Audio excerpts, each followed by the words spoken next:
In this video, I want to give you some practical advice that you can apply to your street photography. These are things that I wish I knew sooner so that I could alleviate some of the struggle that does come with street photography, as street photography is one of the hardest genres of photography probably to produce. So without further ado, here are my 5 pieces of advice.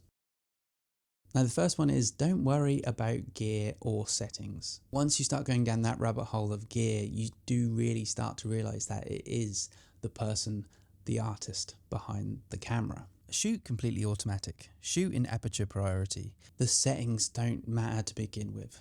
What's more important is light, composition and storytelling. You can nail 1, 2 or 3 of them, you're onto a winner, because out there are very few people who care what settings you used to capture that photo. What they're really interested in is how it makes them feel, and what you're trying to convey with your photography is an emotion. So whether it is you capturing the light just so, or a person's reaction, or X, Y, or Z, there's numerous different ways that you can tell a story, but it is with these tools rather than the settings or the gear that are going to make your photography 10 times, 100 times better.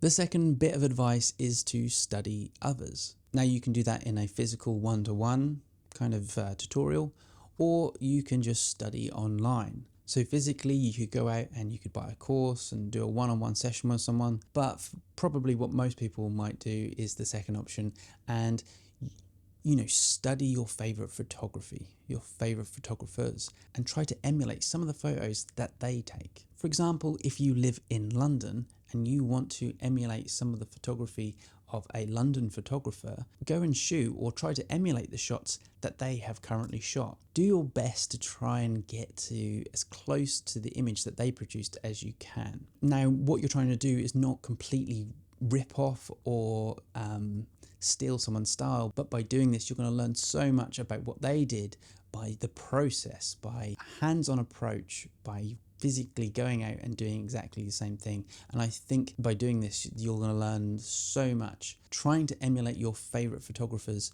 will also help you eventually find your style, because you will go through so many different styles. You will hopefully land on something that has magpied the best bits of each one, and you'll settle on something that you really like. But like I said in the beginning, it would be great if you could obviously go out with friends, if you have a mentor or something like that, which would be great. A mentor is something that I had, and you can learn a lot firsthand by watching someone literally just input the settings and talk to you as they're going through the process. So they'll be setting up a shot and they'll be talking about maybe what f-stop, what ISO they're using, what shutter speed, all of that will inform you over time. It's kind of like a language. You'll pick it up and eventually you'll learn exactly what it is that you need to do when it comes to your photography.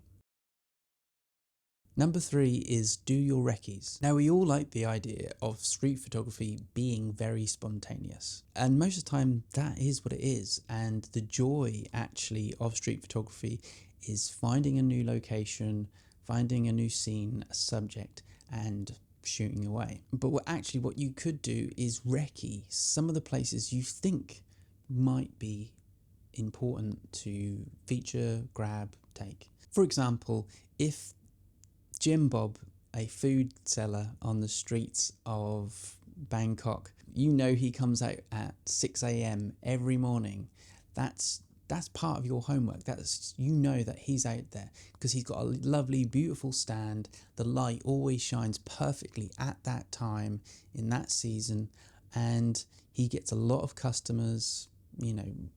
I'm making up a scenario here, but what I'm saying is, if you go down, you take pictures, having done your recce, your homework, knowing these things, knowing information sometimes can be very useful. There is a myth in street photography that you just kind of aimlessly go around, and there is a portion of that, but there are spots, there are highlights that are in each city, and you can actually learn these from other photographers because I know they kind of jot them down.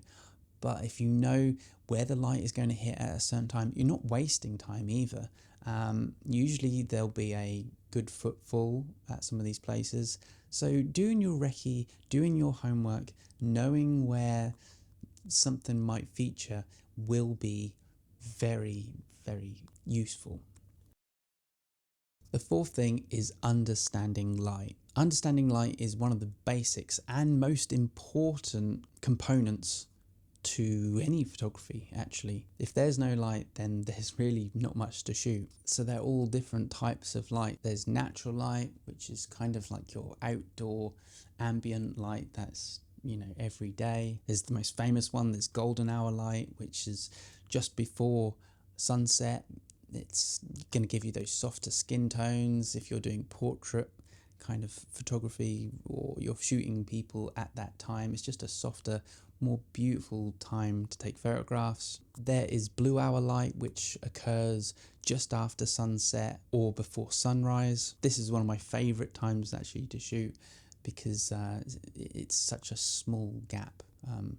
Sometimes called twilight. What's also great about blue light is just offers so much more mood and kind of depth to your image. There's artificial light, which is like neon lights and street lights and all those things. That's always really fun to take when partaking in street photography. There's backlighting, which I love to do a lot, which is where the primary source of light is behind the subject, resulting in like a silhouette, which, like I said, is just, that sometimes is great because you can get some nice anonymity to your subject. And also with that, I love harsh contrast light, which, you know, is kind of like midday light, and you can really play with that one a lot, play with the shadows and create quite dramatic scenes.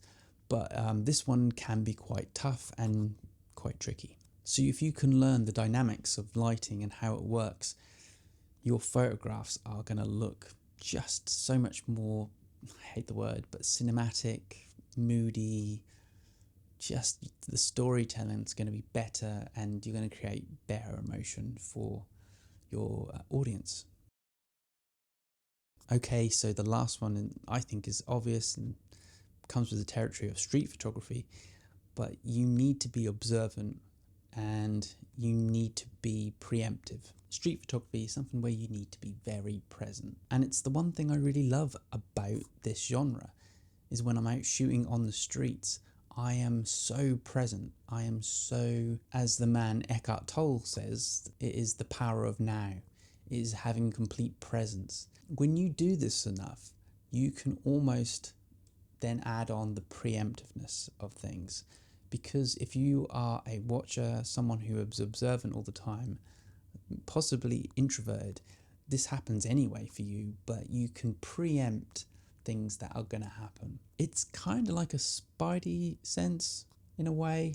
I'm not a huge comic book superhero fan, but that's the best way to kind of give you an analogy for this. But the only difference is not something you are born with. You can learn this, and I think the best way to is just get out on the streets, and you don't even need to take photos. Just go and watch people.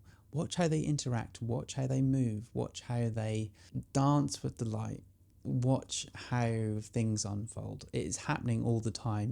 All you have to do is step out your front door, and the more you watch it, the more you'll see patterns, and those patterns will give you an insight, and it will be personal to you because it will be your eye, but then be up for you to preempt and then take the photo. That's what's really great about photography, is that we all have our own perception, our own eye, and once we start showing up and then showing our work, it is then that people get an insight to how we see the world. And like I said, this is my favorite thing about street photography, is the presence it gives you. There's also a bit of a rush, it's kind of exhilarating when you know you get a good photo. It happened to me just this morning. I was just out on a walk, was walking down the beach. I'm here in Da Nang right now, and I just spot this guy, and he's perfectly situated right next to the sea, next to these like coconut boats that they fish in, and the scene just presented itself. The mountains were in the background, and the light was just perfect, and it was a great shot. I find that just exhilarating, and if you do too, then I think street photography might be something you want to look into. But these are the bones, I think, of street photography, is being aware and being preemptive to the situation that is around you. Now, look, I hope that isn't too much waffle and you're kind of like, oh God, I knew all that stuff anyway.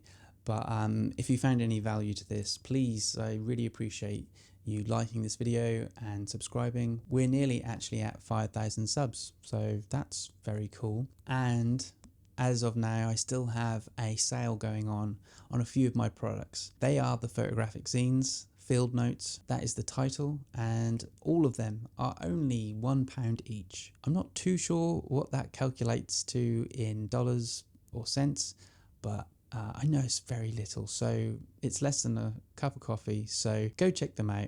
It really does help support this channel, and I'm really pleased if you are still here and listening. Thank you for watching, and I will see you in the next one. Cheers.